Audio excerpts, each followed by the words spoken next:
नमस्ते बच्चों। आशा है आप सभी अपने परिवार के साथ सकुशल होंगे।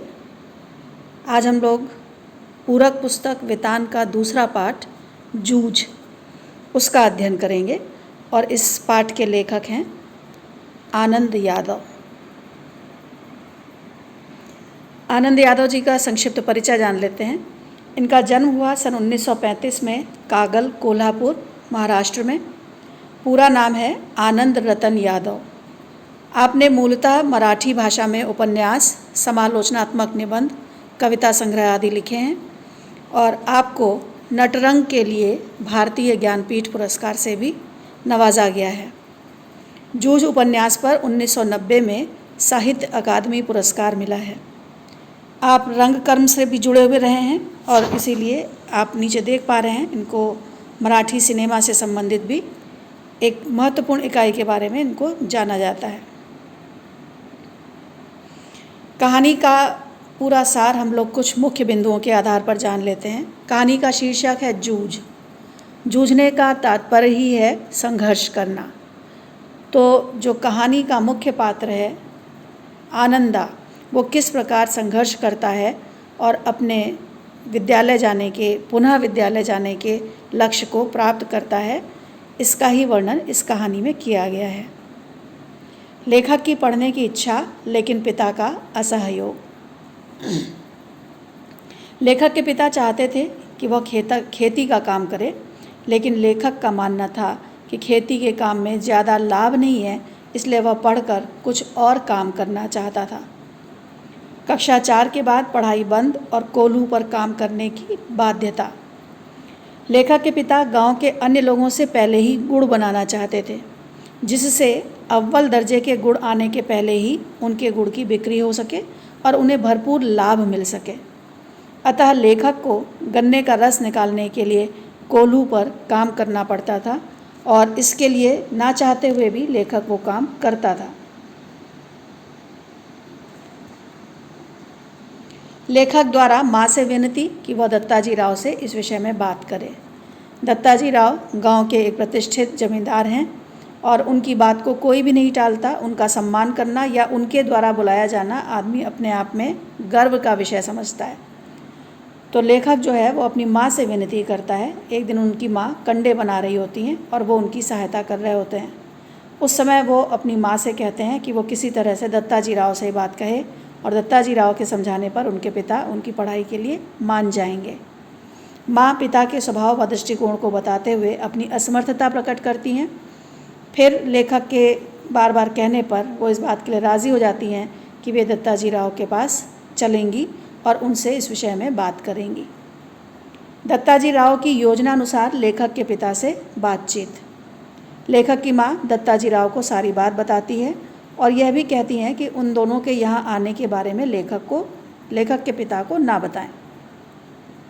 दत्ताजी राव लेखक को आश्वासन देते हैं और पिता को उनके पास भेजने को कहते हैं और वो उनसे ये बताते हैं कि आप उनको पहले भेज देना कि मैंने किसी काम से बुलाया है, और उसके थोड़ी देर बाद किसी बहाने से लेखक से कहते हैं कि तुम भी यहाँ पर आ जाना और फिर मैं उनके सामने ही तुमसे कुछ प्रश्न करूँगा, तुम बिल्कुल निर्भीक होकर उसके उत्तर देना।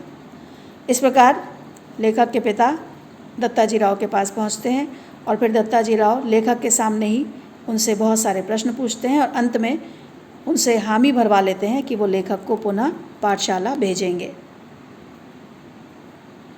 लेखक के पिता द्वारा शर्तों पर पाठशाला भेजने की मंजूरी। चूँकि लेखक के पिता ये चाहते नहीं थे कि लेखक जो है वह पुनः पाठशाला जाए, क्योंकि उनके पाठशाला जाने पर जो काम वो करते थे उन कामों में थोड़ी सी कमी आ जाएगी और वो सारे काम कहीं ना कहीं उनके पिता को करने पड़ेंगे। लेकिन अब चूँकि दत्ताजी राव का आदेश था तो वो उसको टाल नहीं सकते थे, इसलिए वो लेखक को पुनः पाठशाला भेजने के लिए तैयार हो जाते हैं, लेकिन साथ में शर्त रखते हैं कि वो पाठशाला जाने से पहले और वापस आने के बाद खेत पर काम करेगा और किसी दिन काम अधिक होने पर पाठशाला से छुट्टी भी लेगा। लेखक इस बात के लिए राज़ी हो जाते हैं। पाठशाला में लेखक का संघर्ष। अब जब लेखक पाठशाला पहुंचते हैं तो चूँकि वो अब 1 साल के बाद पहुँचे हैं तो लेखक की कक्षा में सभी उससे छोटे थे, जिससे लेखक को उनके साथ दोस्ती करने में असुविधा हुई। वह डरा सहमा सा रहा।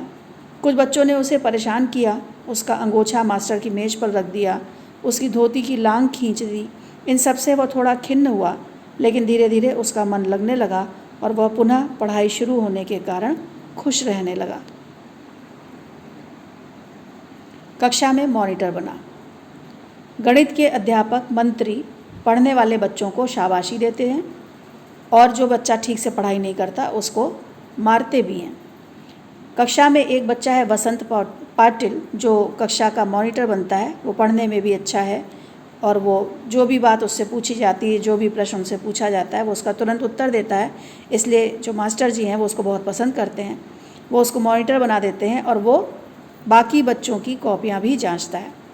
लेखक उनसे प्रभावित होते हैं, उससे दोस्ती करते हैं और उसी की तरह पढ़ाई करने की कोशिश करते हैं। धीरे धीरे वह भी उन्हीं की तरह, वसंत पाटिल की तरह ही दूसरे बच्चों की कॉपी जांचने का अधिकार भी पा लेते हैं। मराठी शिक्षक न.व. सौंदलगेकर का प्रभाव और कविता में रुचि। उनकी कक्षा में मराठी पढ़ाने वाले शिक्षक हैं न.व. सौंदलगेकर, जो स्वयं में बहुत अच्छे शिक्षक हैं। वो कविताएं पढ़ाते हैं और कविताओं की सभी बारीकियों को बताते हुए पूरे हाव भाव के साथ उसको सामने सुनाते हैं। वो स्वयं भी अच्छे कवि थे। वे अपनी लिखी कविताओं के साथ साथ अन्य कवियों की कविताएं भी सुनाते। इससे लेखक को यह विश्वास हो गया कि कवि भी आम मनुष्य ही होते हैं। वो भी छोटी छोटी तुकबंदियाँ करने लगे और शिक्षक को सुनाने लगे। शिक्षक द्वारा प्रोत्साहन प्राप्त हुआ और धीरे धीरे उनकी कविताओं में रुचि बढ़ने लगी। कविता में रुचि और लेखक का एकाकीपन। कविता में रुचि उत्पन्न होने के बाद लेखक तुकबंदी करने लगा। खेत पर काम करते हुए, भैंस चराते हुए भी वह कविता गुनगुनाता रहता। पहले खेत में काम करते समय उसे अकेलापन महसूस होता था। उसे लगता था कि उसके साथ कोई होना चाहिए, क्योंकि वो अकेले किससे बात करे या क्या करे। अब उसे वही एकांत अच्छा लगने लगा, क्योंकि वह अब कविता को ज़ोर से गा सकता था, प्रसन्न होकर नाच सकता था। अब उसे शब्दों के साथ खेलने में आनंद आने लगा था। उसका संघर्ष फलीभूत हो रहा था। पूरी विषय वस्तु पर आधारित कुछ बोध प्रश्न हैं, उसके सांकेतिक उत्तर यहाँ पर बता रही हूँ। बाकी विस्तार से विद्यार्थी अपने आप उसके उत्तर लिखेंगे। आनंदा खेती का काम क्यों नहीं करना चाहता था? आनंदा खेती का काम इसलिए नहीं करना चाहता था क्योंकि उसने देखा था कि केवल खेती के काम से ठीक ढंग से गुजारा नहीं होता, पर्याप्त आमदनी नहीं होती। इसलिए वो पढ़ लिख कर कुछ और काम करना चाहता था। आनंदा के पिता कोल्हू पर ईख पेरने का काम जल्दी क्यों शुरू कर देते थे? आनंदा के पिता कोल्हू पर ईख पेरने का काम जल्दी इसलिए शुरू कर देते थे ताकि उनका गुड़ सबसे पहले बनकर तैयार हो जाए और अव्वल दर्जे का गुड़ आने के पहले ही उनका गुड़ बिक जाए और उन्हें पर्याप्त आमदनी मिल जाए। अर्थात उनका गुड़ जो था अव्वल दर्जे का नहीं होता था, तो थोड़ा सा कम गुण वाला होने पर उसको पर्याप्त उसकी खपत नहीं होती। लोग मानी बात है, कोई अच्छी चीज़ होगी तो उसको पहले देखेंगे, तो इसीलिए वो पहले ही अपना गुड़ बना लेते थे ताकि उन्हें आमदनी प्राप्त हो सके। पाठशाला जाने के लिए आनंदा व उसकी माँ ने किसका सहारा लिया और क्यों? पाठशाला जाने के लिए आनंदा और उसकी माँ ने दत्ताजी राव का सहारा लिया और एक तरह से झूठ का भी सहारा लिया और जा कर के दत्ताजी राव को समझाया कि वो लेखक के पिता को समझाएं। और ऐसा उन्होंने इसलिए किया क्योंकि उन्हें मालूम था कि दत्ताजी राव की बात उनके पिता टालेंगे नहीं, क्योंकि उनका सभी लोग सम्मान करते हैं और उनकी बातों को पूरी तरह से स्वीकार करते हैं। दत्ताजी राव ने आनंदा की पढ़ाई पुनः शुरू करवाने के लिए क्या किया? दत्ताजी राव ने आनंदा की पढ़ाई पुनः शुरू करवाने के लिए आनंदा से कहा कि शाम को अपने पिता को मेरे पास भेजो और उसके थोड़ी देर बाद तुम भी किसी बहाने से यहाँ आ जाना। और उनके सामने ही जब लेखक वहाँ पहुँच गए तो लेखक के सामने ही उन्होंने पिता से 2-4 बातें पूछी, कुछ प्रश्न किए और उसके बाद उनसे ये हामी भरवाई कि वो लेखक को पुनः पाठशाला भेजेंगे। आनंदा के पिता ने किन शर्तों पर उसे पाठशाला भेजना स्वीकार किया? आनंदा के पिता ना चाहते हुए भी लेखक को पाठशाला भेजने को तैयार हो गए, लेकिन उन्होंने कुछ शर्तें रखी। उनकी शर्त थी कि लेखक विद्यालय जाने से पहले, पाठशाला जाने से पहले खेतों में काम करेगा। वो अपनी ड्रेस और बस्ता आदि जो कुछ है वो सब खेत पर लेकर जाएगा, वहीं से तैयार होगा और पाठशाला चला जाएगा। पाठशाला से लौटने के बाद वो पुनः खेत में काम करेगा। यदि किसी दिन खेत पर काम ज़्यादा होता है तो वो उस दिन पाठशाला से छुट्टी भी लेगा। मंत्री मास्टर क्या पढ़ाते थे और उनकी क्या विशेषता थी?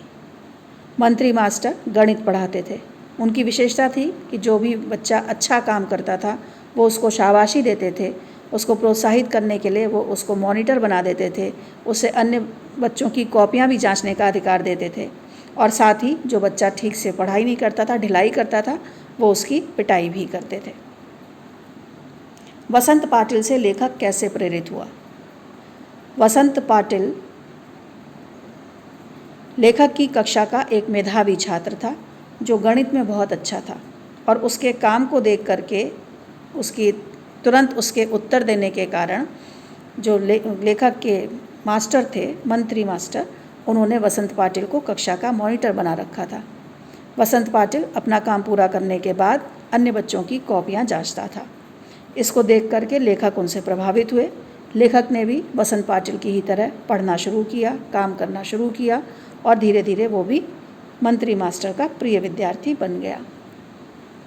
स्वयं कविता रच लेने का आत्मविश्वास लेखक के मन में कैसे उत्पन्न हुआ?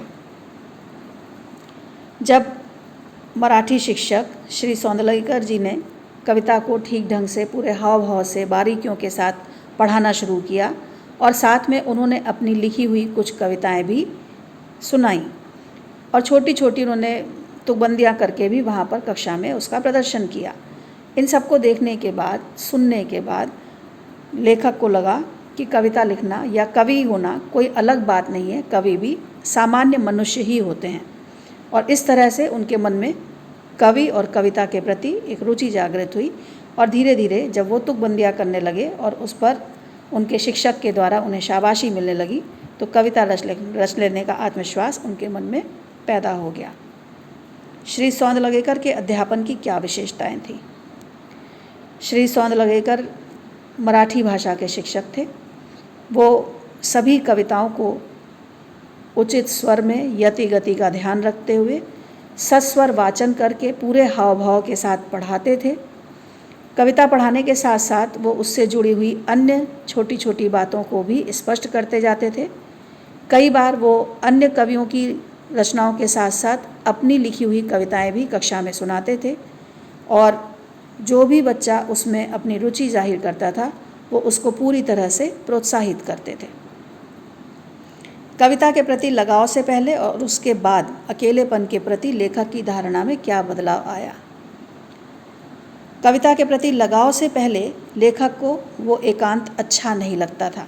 उसे अकेले रहना, खेतों पर अकेले काम करना बिल्कुल अच्छा नहीं लगता था। उसे लगता था कि कोई उसके साथ होना चाहिए जिससे वो बात कर सके।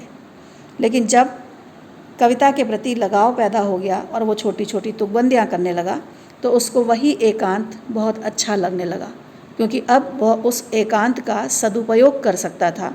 वो छोटी छोटी तुकबंदियाँ कर सकता था, अपनी और दूसरों की कविताएं उन्मुक्त स्वर में गा सकता था, और प्रसन्न होकर उस पर नाच भी सकता था।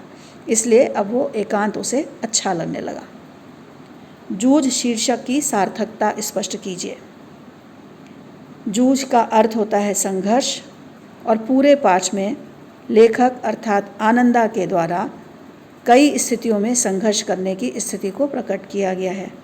सबसे पहले पुनः पाठशाला जाने के लिए उसका संघर्ष, जबकि वो दत्ताजी राव का सहारा लेते हैं और पुनः पाठशाला जाने की अनुमति प्राप्त करते हैं। उसके बाद पाठशाला पहुंचने पर पाठशाला में समायोजन करते हुए संघर्ष, क्योंकि वहाँ पर बच्चे उसको शुरू में परेशान करते हैं, लेकिन धीरे धीरे वो वहाँ पर समायोजन स्थापित कर लेते हैं। इसके बाद एक अच्छे विद्यार्थी के रूप में अपनी स्थिति बनाने में संघर्ष, वो स्वयं प्रयास करते हैं, वसंत पाटिल से प्रेरित होते हैं और उसी तरह से काम करके आगे बढ़ते हैं और एक अच्छे विद्यार्थी के रूप में अपनी जगह बनाते हैं। और फिर अंत में एक कवि के रूप में उपस्थित होने का या कविता रच लेने का आत्मविश्वास, इससे संबंधित संघर्ष, स्वयं छोटी छोटी तुकबंदियाँ करते हैं तुकबंदी हो जाने पर दौड़कर अपने मास्टर को दिखाते हैं, उनसे शाबाशी प्राप्त करते हैं और धीरे धीरे कविता रच लेने में उनका विश्वास पैदा हो जाता है और वो एक सफल साहित्यकार के रूप में स्थापित होते हैं। धन्यवाद। आप सभी का दिन शुभ हो। सभी के कल्याण की कामना के साथ एक बार पुनः आप सभी को बहुत बहुत धन्यवाद।